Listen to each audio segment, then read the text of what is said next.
My wicked stepmother loved to fight with me. After my mother passed, Dad brought home a new wife. Mira Hayes was beautiful, hot-tempered, and sharp-tongued. My father's favorite thing was arguing with her. Then, an accident took Dad away. I thought I'd be an orphan no one wanted, but my stepmother grabbed my hand firmly. "I'm your mother. Who else are you going to go with if not me?" When my mother, Dr. Sarah Stone, passed away, I was only 8. She was a trauma surgeon and collapsed after completing 3 back-to-back surgeries, never waking up again. At the funeral, I saw my father, Michael Stone, cry for the first time. He held the urn, his eyes bloodshot, his usually straight back slumped low. I was too young to understand death fully, only repeating one thought: Mom will never come home again. Would she ever see the watercolor painting of our family I drew that afternoon? I quietly slipped the painting out of my backpack and gave it to Dad. He looked at it, his hand trembling, a corner damp with his tears. Later, the painting was framed and buried with Mom. "Will Mom see it?" I asked. Dad nodded, his voice hoarse. "Yes, Ellie painted it beautifully. She loved it." That night, Dad held me tight, his large body curled up, his throat desperately holding back sobs. "Ellie, we can't see your mother again, but you still have Dad. I will take good care of you." He meant it, but it wasn't easy. He ran a construction and development company, and it was in its startup phase. He left early to supervise sites and came home late from business dinners, always exhausted and covered in dust. Still, he tried his best. He made nutritious breakfasts, picked me up from school when he could, played with me, and helped me with homework. He carried both a career and a family on his shoulders. As the company found its footing and projects grew bigger, his time grew smaller. He hired a nanny and a driver for my school runs. From then on, every time he looked at me, his eyes were full of apology. This life lasted until I was 12. That day, Dad took the whole day off, something that hadn't happened in a long time. In the evening, he slowly said, "Ellie, I really can't take care of you properly alone. I want to find you another mother. Is that okay?" He showed me a picture. I froze. Not because the woman was too young or too beautiful, but because her eyes were so much like Mom's. The way Dad looked at her photo was the same warm, loving gaze he used to reserve for Mom. Since Mom died, I had never seen him look at anyone that way. Because of that, I swallowed the 2 words, "I don't want to," that were stuck in my throat. "Yes, Dad," I said. And so, Mira Hayes, 25, walked into our house and became my new legal mother. I was in my rebellious phase. I understood and sympathized with my father's struggle, so I never showed my negative emotions in front of him. I played the role of a sweet, obedient daughter, smiling brightly as I waved him out the door every morning. But the moment the door closed and I faced Mira Hayes, I adopted a different persona. I let her in, but in my heart, I only had one mother. I couldn't accept Mira suddenly appearing, taking up Dad's attention and space, and expecting me to call her Mom. My rejection was clear on my face. Mira was young and equally unwilling to endure silence. So, we started a tense rivalry. For a long time, in front of Dad, we both acted like a loving mother and daughter. I deliberately messed up the house, poured ink into the washing machine, smeared paint on her favorite dress, and played loud DJ music right next to her ear while she slept. I picked at the food she cooked, screamed, broke her expensive makeup, and sarcastically implied she was only with Dad for the money. Mira's comebacks were always swift and vicious. She secretly drew a pig on the back of my school uniform, wrote an insulting acrostic poem in my homework notebook, and deliberately put my most hated food, okra and celery, in my dinner bowl. Compared to my outbursts, Mira never lost her temper over my sabotage. She would hum a tune while cleaning up my messes. For things beyond repair, she'd simply whine to Dad until he bought a new replacement. My sabotage efforts felt like punching a pillow, and I was furious. So, one day after school, I ran to the park, collected a whole bunch of large, fat green caterpillars, and secretly released them all in Mira's room. That night, I waited smugly for her scream, but after an hour, I heard nothing. The next morning, I was eating the instant ramen she cooked, complaining it was too salty, too soft, too mushy, when my chopsticks picked up something from the bottom of the bowl. It was long, firm, and bright green, with two black eyes the size of a sesame seed staring right back at me. They were the caterpillars I'd thrown into her room. I shrieked, "Ah, yug! Mira Hayes, did you just feed me worms?" Mira calmly walked out of the kitchen with a plate of crispy fried worms, taking a crunchy bite. "You uncultured brat. These aren't regular worms, they're called green bean grubs. Highly nutritious." I spent the rest of the morning throwing up until the world went dark. Mira stood beside me, watching and laughing. "You little brat with minimal skill. You think you can mess with me? Go practice for a few hundred more years." Our constant battle resulted in her remaining completely unscathed while I suffered all the casualties. Unwilling to accept defeat, I abandoned the childish pranks. I started secretly tracking her. I wanted to find her flaw, poke at her weakness, and deliver a fatal blow. But I never expected Mira's life to be so simple. She worked at a publishing house, and her daily routine was healthy and disciplined. After work, she'd stop by Dad's company, share a saccharine lovey-dovey moment with him downstairs, and then, completely satisfied, she'd go grocery shopping and cook dinner. Her occasional deviations were just hanging out with friends, shopping, dinner, karaoke. I couldn't find a single flaw. In fact, all I saw was her lively, easygoing, and endearing personality. But would I give up? Of course not. Physical attacks weren't working. So, I tried a magical attack. I placed my homework in front of her. "I don't get these problems. You teach me."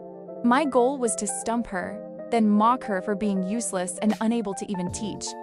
But to my surprise, Mira looked at the problems, then back at me, astonished. "These are problems even a kindergartner can solve, and you can't do them? What are you talking about?" These were the hardest problems I could find. Mira sighed and shook her head. "You can't even do this? No wonder your test scores are always in the gutter. Your dad is so smart. How did you inherit none of his good genes?" I had no strength to retort. Academics were not my strong suit, nor was I particularly diligent. Go with the flow was my motto. I just wanted to test Mira. Instead, I brought huge trouble upon myself. She pressed me down to listen to her lecture. I couldn't refuse. If I showed any impatience, she'd snap a photo of my homework and threaten to send it to Dad. "From now on, I'll tutor you for 2 hours every day after school. If you repeat a mistake I've already taught you 3 times, I'll make your dad sign you up for at least a year of after-school classes." How does that sound? I hated it so much, I gritted my teeth, forced to study. That night, Dad came home and was immediately greeted by the scene of a loving mother and daughter. He was overjoyed. I thought about it and decided to tell on her. I told him this was devil training and a violation of my human rights. Dad and Mira exchanged a look. Then Dad chuckled, pulling some study guides out of his briefcase. "Ellie, your Mira has a master's degree from a top university. Her tutoring will definitely help you make incredible progress."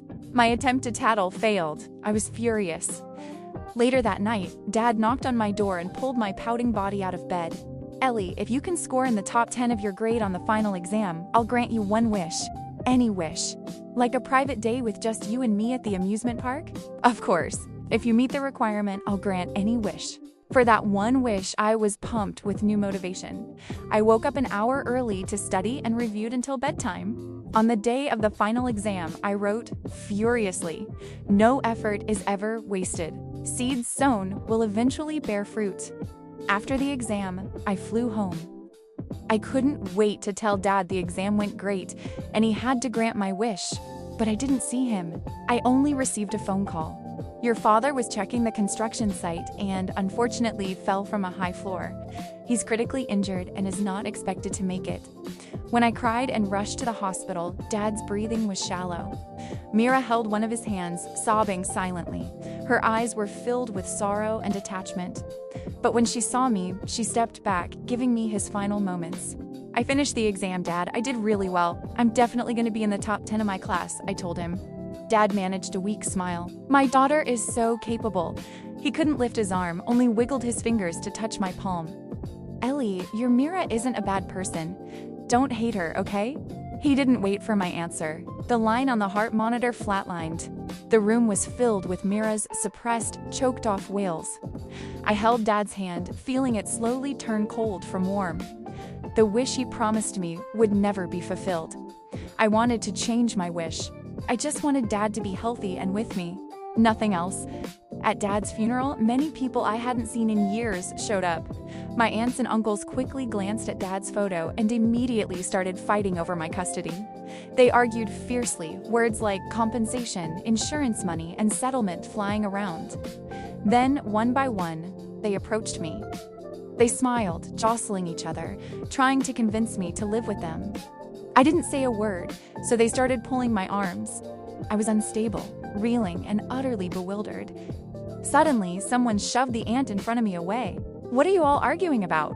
Who said you get to fight over guardianship of Ellie Stone?" Mira Hayes stood in front of me, hands on her hips, her red, swollen eyes fixed on the crowd. They were full of hostility. "Who the hell are you to claim guardianship over Ellie? Where do I, her mother, stand?" My aunt sneered and my uncles looked disdainful. "You're just a stepmother. How could you ever treat Ellie well?" "That's right," said my eldest uncle. "Let me give you some advice. You're still young and pretty. You can always remarry. But taking on a child this old will make it hard to find a new man." Mira snorted. "Do I need your permission to remarry? You must have been eating salt instead of rice to be so nosy about my business." Her insult angered the others. They started yelling profanities. My eldest uncle even tried to lay a hand on her, but Mira didn't budge. "In short, as long as I'm here, you will not raise Ellie." My aunt's face turned green with rage. She turned her eyes to me. "Ellie, you choose for yourself. Do you choose your blood relatives or a stepmother who can abandon you anytime?" Before I could open my mouth, Mira gripped my hand tightly. "I'm your mother. Who else are you going to go with if not me?" I looked at her. In that moment, I suddenly remembered Dad's last words. I didn't trust anyone, but I trusted Dad. So I stood by Mira. I choose her. Mira took me home and cooked me a bowl of ramen. As I ate, I watched her clean out her own belongings. Every item she took out, she stared at it blankly for a while. That night, I knocked on her door, clutching my blanket. When she opened it, her eyes were red-rimmed. Her phone, resting on the bed, displayed a photo of her and Dad. "What is it? Are you hungry again?" she asked with a stuffy nose. I shook my head. "I just want to sleep with you." Mira didn't refuse. She took my blanket, made up the bed, and moved to one side, leaving plenty of space for me. We lay with our backs to each other, neither of us speaking. She was crying, and so was I. Around midnight, her phone rang. She went into the living room to take the call. I heard the person on the other end claiming to be her brother who was about to get married, asking her to send the settlement money. He also mentioned he'd lined her up with a rich older man who didn't mind her being a widow, telling her to come home tomorrow for a blind date. Mira listened in silence until the other party was done. Then, she replied fiercely in her dialect. "Stop trying to eye my husband's money, and stop trying to scheme against me. This lady isn't remarrying for the rest of her life. If you want to marry, go marry yourselves. Hang up." After the call, she didn't come back to the room, sitting alone in the living room all night. The next morning, she took me to the bank, opened an account for me, deposited a sum of money, and pressed the card into my hand. "This is your dad's insurance and settlement money. His company is being managed by his best friend. This includes money from his friend and all of your dad's savings. It's all yours. Don't give it to anyone who asks. Understand?" I nodded. Perhaps because she had never seen me so compliant since she married Dad, she sighed, her voice softening a little. "I know you don't like me, but now it's just the two of us. We have to live." "Well," I nodded again. On the way home, Mira told me a few things. She told me she and Dad met when she was working. Her publishing house was running a magazine feature on successful startup entrepreneurs. Dad was fortunate enough to be interviewed, and Mira was the one who went to interview him. When Dad saw her, he froze. Then he was silent for the whole meeting, speaking incoherently, and abruptly stood up and left midway. Mira was furious, thinking, "What is wrong with this man?" She chased after him, only to find my father, a man in his 30s, standing in the corner of the stairwell, secretly looking at a photo of Mom, weeping like a child. Mira saw the photo and saw that my mother's face was 7 parts similar to hers. She suddenly understood everything and was immediately moved. She had heard of hopeless romantics, but this was the first time she'd witnessed one. From then on, she started paying attention to my father, repeatedly sought him out and pursued him with intense passion. Dad refused her many times, but she didn't give up. After 2 full years of pursuit, one time when he was drunk, he mistook her for my mother. He wasn't like other men who did bad things when drunk.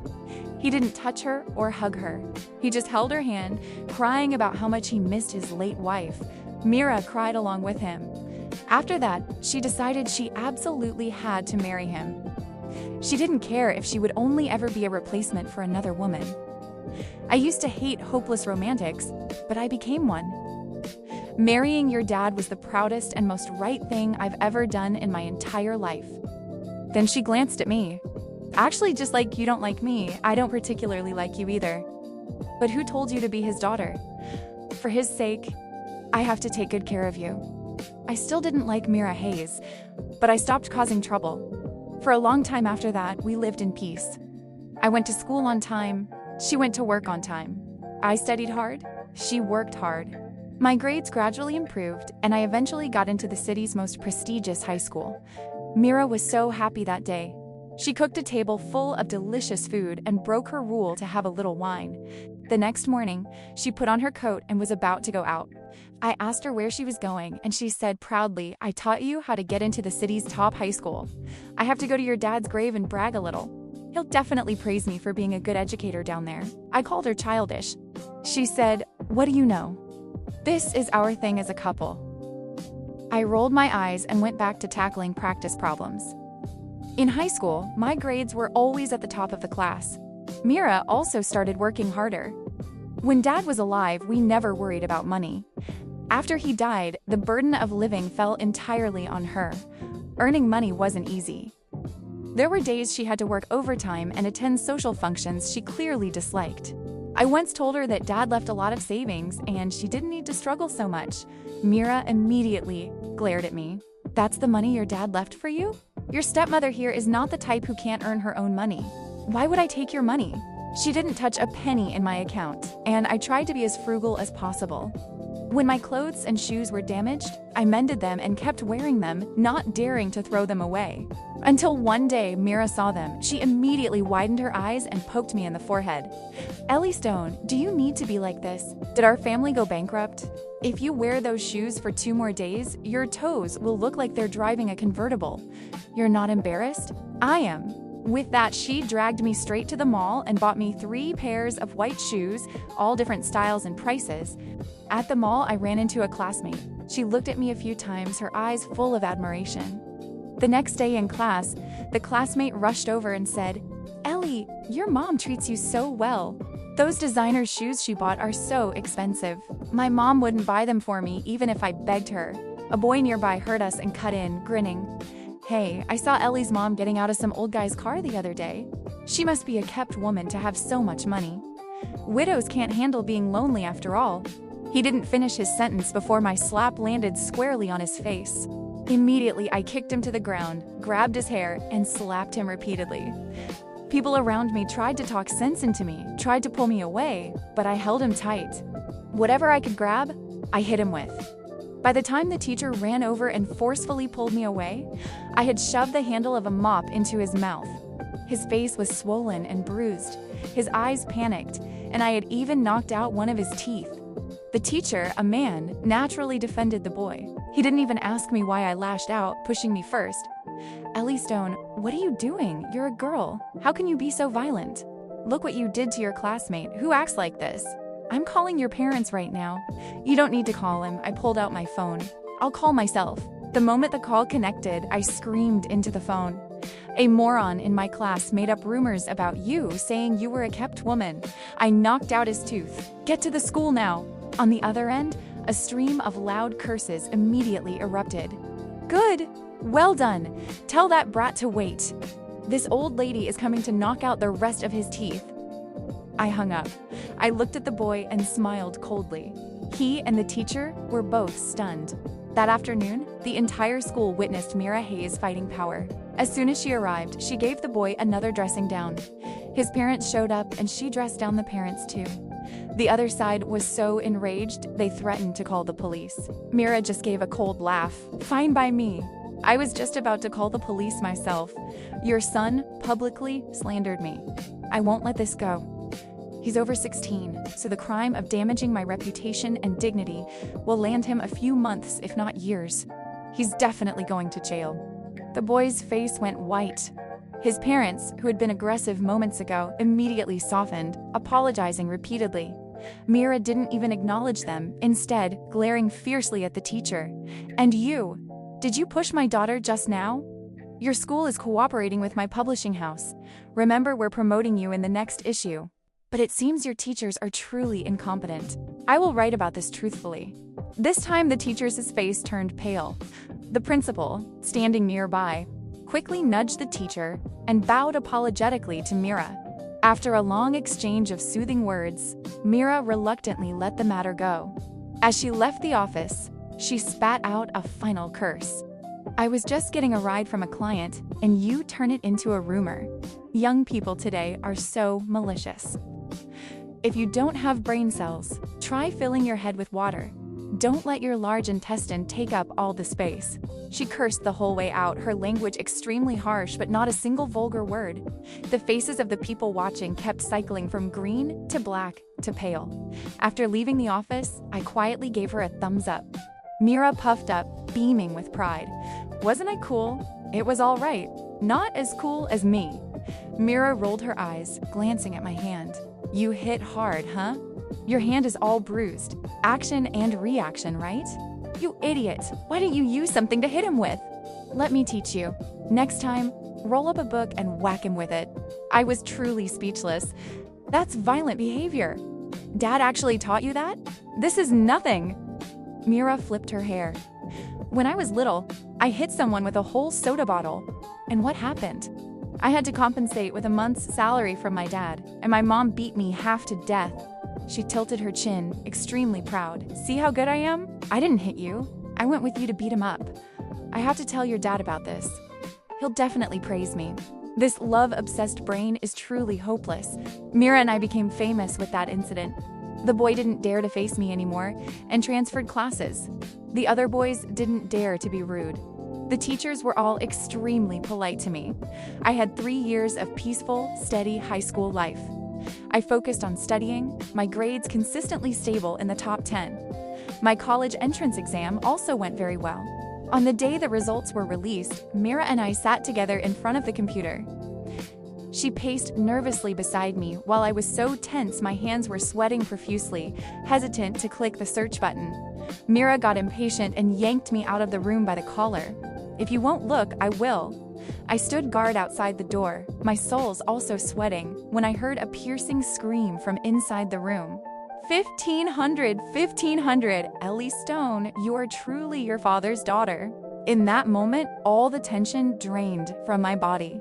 I collapsed by the door, panting, crying, and laughing like an idiot.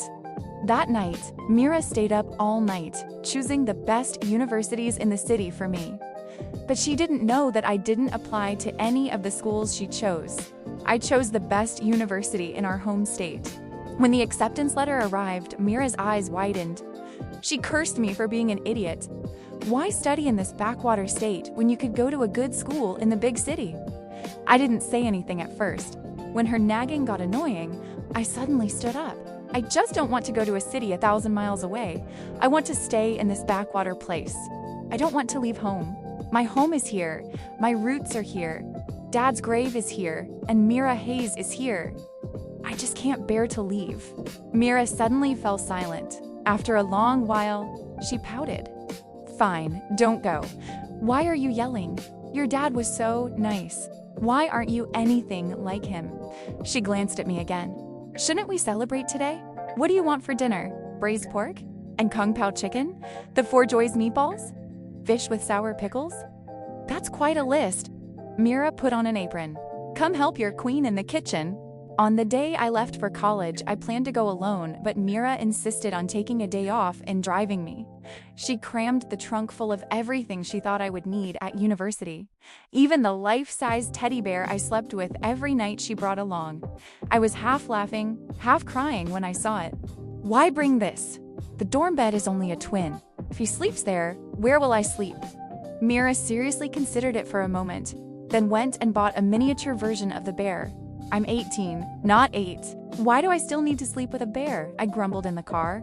Mira just rattled on beside me. There are a lot of smooth-talking boys in college.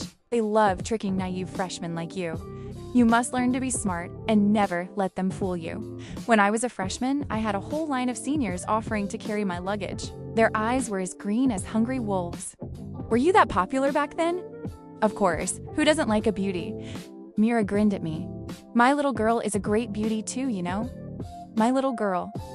That term made my heart warm and numb at the same time. At the university, Mira carried my luggage into the dorm, acting like a mother hen protecting her chick, glaring at every male student who passed by. I secretly laughed, thinking her reaction was a little over the top. Inside the dorm, she pulled out a huge stash of snacks and regional specialties, giving a share to each of my roommates, saying she hoped we would get along and take care of each other. My roommates whispered to me with admiration, "Your mom treats you so well. She worries about everything, afraid you'll suffer here." I laughed and agreed. When it was time for Mira to leave, I walked her out. "Daughter, Mom is going home. You must have fun at college." "Yes," I said. Then I paused, a single word swirling on the tip of my tongue. Even as she got into the car and drove away, that form of address still couldn't be spoken. Since the day Mira Hayes walked into the house, I had never called her mom. When I did address her, it was only in Dad's presence that I politely called her Mira. Other times, I just called her Hay or even used her full name. In the beginning, it was deliberate defiance, but later, it became a habit. And habits can be terrifying. Even though I had accepted her in my heart, the thought of changing the address made my throat feel blocked. I'll call her Mom someday, I thought. The following year, during the Thanksgiving break, Mira came to visit. I took her straight to the shopping district and generously bought her makeup and dresses. Mira was startled. "Why are you spending money like this? Stop buying things. I don't even use this stuff anymore." When Mira first married Dad, she was beautiful, young, and full of life. She always said she had to maintain a perfect image for Dad, so she applied meticulous makeup every day, caring for everything from her hair to her toenails. After Dad died, she suddenly lost the motivation to dress up. She wore no makeup every day, and her clothes were simpler. But what woman doesn't like being beautiful? As I held close up to her body, I said, "Don't worry about the money, Mira. I got a scholarship, and I earn a good amount from my side job. Money is meant to be spent. I'll spend it however I want, and I'll buy things for whoever I want." Mira blinked, then smiled. "You're still a student, and you're already making this much money. You're truly your father's daughter." I bought her 5 dresses and several pieces of expensive makeup, spending a significant amount, but I was happy. When we left the store, the smile on Mira's face was undisguised. Then she suddenly said, "If your dad were still alive, he would be so happy." I was silent for a moment, then I said, "If Dad were alive, I wouldn't be buying you things. He would definitely take care of everything for you. After all, he loved you so much." Mira immediately turned back to me. "Really? Did your dad really love me?" She had known since she married Dad that she was a replacement for Mom. She didn't mind, but in her heart, she still hoped there was a place for her in Dad's heart. I nodded and smiled at her. "Of course it's true. You're so good. How could Dad not love you?" Mira pursed her lips and smiled, her eyes watering. "That's good then." She turned away to wipe her eyes, then pointed into the distance. "You bought me clothes, so I'm buying you dinner. Order whatever you want. Spicy crawfish? Let's go." In my senior year of college, I passed the graduate school entrance exam. During my first year of grad school, I went home for a visit, unannounced, intending to surprise Mira. Instead, I found my aunt and her family making a scene in front of the house. Their attitude was arrogant, demanding money from Mira. accusing the stepmother of embezzling Dad's insurance and settlement money. A crowd of neighbors had gathered, pointing and gossiping about her. Mira's face was grim. She opened her mouth to explain, but the surrounding criticism made it impossible for her to defend herself. She clenched and unclenched her fists. Over the years, my aunts and uncles had come here many times, always deliberately avoiding the times when I was home to cause a scene. I always only heard about it from the neighbors after I returned. Mira, who was clearly so hot-tempered, had always held her peace because they were Dad's family. But she could endure it, which didn't mean I would. I rushed out, swinging my backpack and hitting the crowd on the head. Every other day, you try to eye the money Dad left us? This is our money. What does it have to do with you? You have nothing better to do than block our door. Are you all starving? Let me tell you, Mom gave all the money to me right after Dad died. She hasn't touched a penny in all these years. Come and ask me for it. If I give you a cent, I'm not a stone anymore.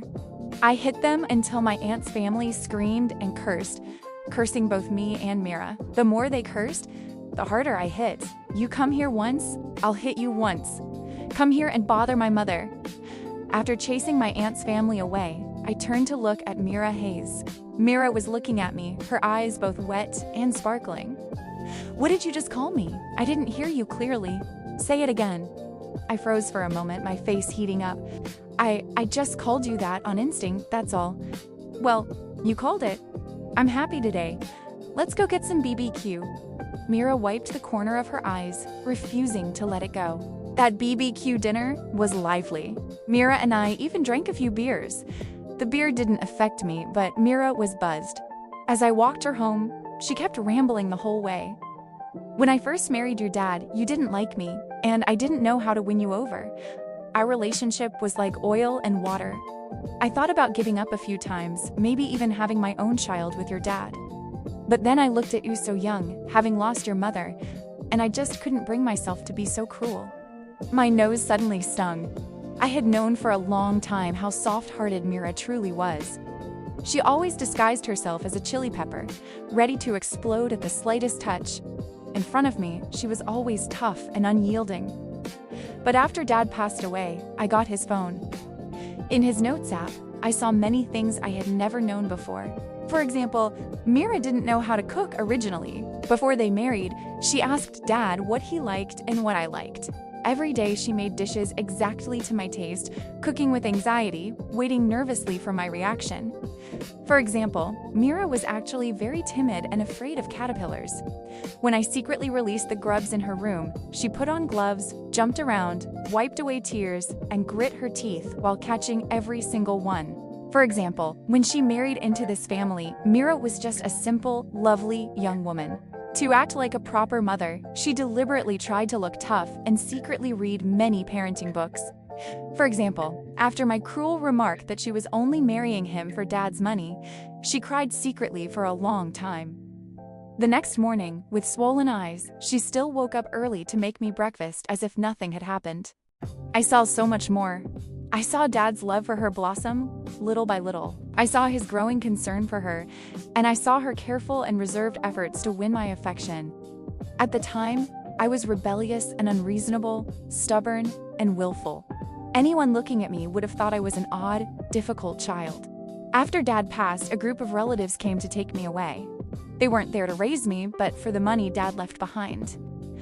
Mira was afraid I wouldn't be treated well in their homes, so she firmly kept me. There was no blood relation between her and me. She could have left this house completely, washing her hands of everything, but she didn't. She used a sincere heart to accept me. Meeting her was her fortune, and it was my fortune too. I got Mira back home. She was completely drunk, laughing innocently as she sprawled on the bed. I have a daughter too, she giggled. My daughter is so good. She suddenly flipped over, reaching out to pinch my cheek. Call me Mom one more time. Let me hear it. Mom, I softly replied. Mira tilted her head, looking at me for a long time. It's a shame I'm only your stepmother. If only you were my biological daughter. What are you talking about, Mom? I shook my head. You are my mother. You are my real mother. For the rest of our lives, our paths were set never to diverge.